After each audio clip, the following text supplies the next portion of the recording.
রাজ্যের একমাত্র আইএসএফ বিধায়ক নওশাদ সিদ্দিকীর গ্রেপ্তারিকে ঘিরে ধর্মতলা চত্বর গতকাল পরিণত হয়েছিল রণক্ষেত্রে। সমর্থকদের বিক্ষোভ, পুলিশের লাঠিচার্জ, ইট পাথর ছোড়াছুড়ি সব মিলিয়ে সাধারণ মানুষের জীবনযাত্রা বিপর্যস্ত হয়ে পড়ে। এই ঘটনায় রাজ্য রাজনীতিতে নতুন করে বিতর্কের ঝড় উঠেছে। নওশাদ সিদ্দিকী সাম্প্রতিক সময়ে একাধিক প্রশাসনিক পদক্ষেপের বিরুদ্ধে সরব হয়েছিলেন। সংখ্যালঘু ও তরুণ প্রজন্মের মধ্যে তাঁর জনপ্রিয়তা দ্রুত বাড়ছে। রাজনৈতিক মহলের মতে এই প্রেক্ষাপটই তাঁর গ্রেপ্তারিকে ঘিরে উত্তেজনা ছিল অনিবার্য।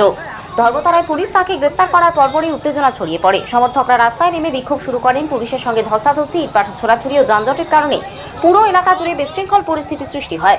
পরিস্থিতি নিয়ন্ত্রণে আনতে পুলিশ বাধ্য হয় লাঠিচার্জ করতে। বহু বিক্ষোভকারীকে আটকও করা হয়। আইএসএফ নেতৃত্ব জানায় এটি রাজনৈতিক উদ্দেশ্য প্রণোদিত গ্রেপ্তার। বিরোধী কণ্ঠস্বর দমন করতেই সরকার এই পদক্ষেপ নিয়েছে। অন্যদিকে পুলিশের বক্তব্য, আইন শৃঙ্খলা রক্ষার স্বার্থেই এই গ্রেপ্তারি করা হয়েছে। এই ঘটনার পরে সাধারণ মানুষ চরম ভোগান্তিতে পড়েন। যাতায়াত বিঘ্নিত হয়, ব্যবসায় ক্ষতি হয়। তবে একই সঙ্গে আইএসএফ কর্মীদের মধ্যে ক্ষোভ ও ঐক্যবদ্ধতা বেড়েছে, যা আগামী দিনে আরও আন্দোলনের পথ প্রশস্ত করতে পারে।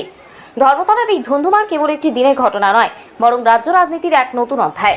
নওশাদ সিদ্দিকীর গ্রেপ্তারি আগামী দিনে রাজনৈতিক তরজা আরও তীব্র করবে বলেই মনে করছেন বিশ্লেষকরা।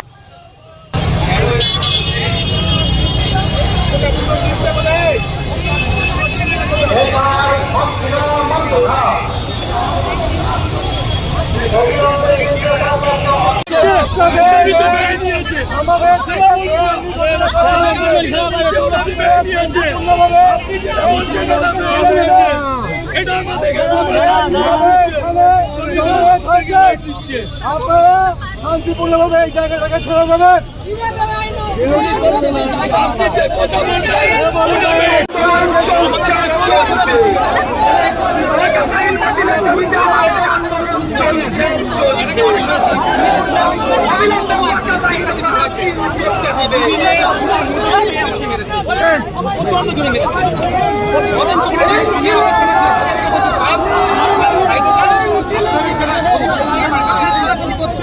সাহেবদের চোট হয়ে যেতে পারে, তাদের সম্মান রাখতে, তার পরিবর্তে কি আমি পেলাম পুলিশি বাধা কেন? নওশাদ কথা বলছিলাম আপনি কি ভিডিও করছেন?